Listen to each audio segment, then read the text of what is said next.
Hello viewers, আসসালামু আলাইকুম। আশা করছি আপনারা সকলেই ভালো আছেন। এই ভিডিওতে আমরা দেখব কিভাবে একটি মিনি টেসলা কয়েল মডেল তৈরি করা যায়। যার জন্য আমাদের কাছে আছে টেসলা কয়েল মডেল কিট, যার লিংক ডিসক্রিপশন বক্সে দেওয়া রয়েছে। এখন আমরা এই কম্পোনেন্টসগুলোকে পিসি বোর্ডের ভিতরে অ্যাসেম্বলি করে নিব। অ্যাসেম্বলি করার জন্য প্রথমে ছোট কম্পোনেন্টসগুলো, তারপর আস্তে আস্তে বড় কম্পোনেন্টসগুলো সোল্ডার করে নিব।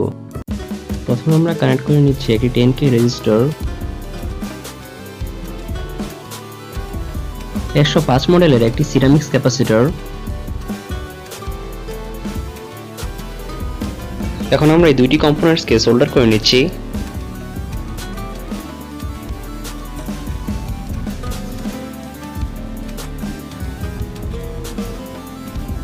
মডিউলটিতে ঠিকমতো পাওয়ার সংযোগ হচ্ছে কিনা সেটা দেখার জন্য আমরা একটি ইন্ডিকেটর লাইট লাগিয়ে নিব, যার বড় টার্মিনালটি পজিটিভ এবং ছোট টার্মিনালটি নেগেটিভ। আপনারা পিসি বোর্ডে লক্ষ্য করবেন যে একটি পজিটিভ প্রান্ত এবং একটি নেগেটিভ প্রান্ত দেওয়া, সেই অনুযায়ী আমাদের লাইটটিকে বসিয়ে নিতে হবে, তা না হলে আমাদের এই কয়েলটি কাজ করবে না।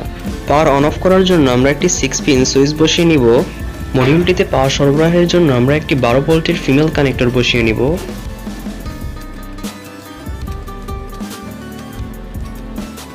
মডিউলটিতে এসি ফ্রিকোয়েন্সি জেনারেট করার জন্য আমরা BD243C এই ট্রানজিস্টরটি অ্যাড করে নিব।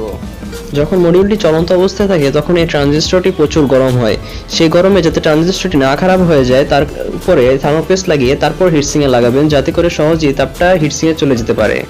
এই পর্যায়ে আমরা কয়েলটি লাগিয়ে নিব। এই কয়েলটির দুটি প্রান্ত থাকে, একটি প্রান্ত উপরের দিকে উঠানো থাকে এবং অপর প্রান্তটি আমাদের পিসি বোর্ডের সাথে কানেক্ট করতে হবে।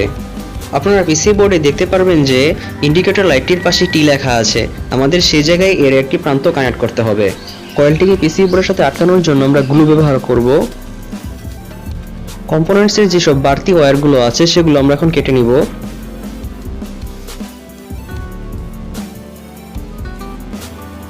সর্বশেষ আমরা পিসি বোর্ডের নিচে 3টি কপারের স্ক্রু লাগিয়ে নেব, যাতে করে পিসি বোর্ডটির নিচে কোনো কিছু না লেগে থাকে। দেখতেই পাচ্ছেন আমাদের কানেকশনটি কমপ্লিট হয়ে গেছে। এখন আমরা এর ভিতরে পাওয়ার দিয়ে দেখব যেটি কাজ করছে কিনা। পাওয়ার দেওয়ার জন্য আমরা 5 to 12 ভোল্ট এই পাওয়ার মডিউলটি ব্যবহার করব।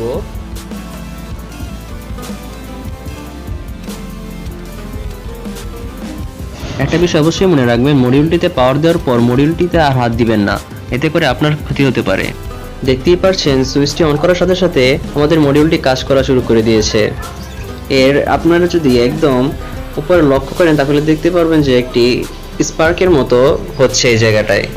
দেখতেই পাচ্ছেন মডিউলটির কাছে এলইডি লাইটটি নেওয়ার সাথে সাথে লাইটটি জ্বলে উঠছে, আবার এর থেকে দূরে নেওয়ার সাথে সাথে লাইটটি বন্ধ হয়ে যাচ্ছে।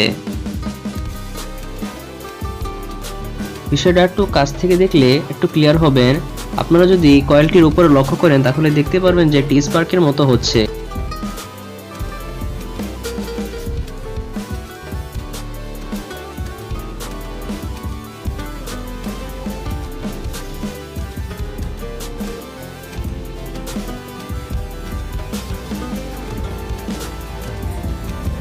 যদি এই ভিডিও সম্পর্কে আপনাদের কোনো প্রশ্ন থেকে থাকে অথবা আপনারা কোনো বিষয় আলাদা করে ভিডিও চান তাহলে অবশ্যই কমেন্ট বক্সে জানাবেন। ধন্যবাদ। Thanks watching for the video.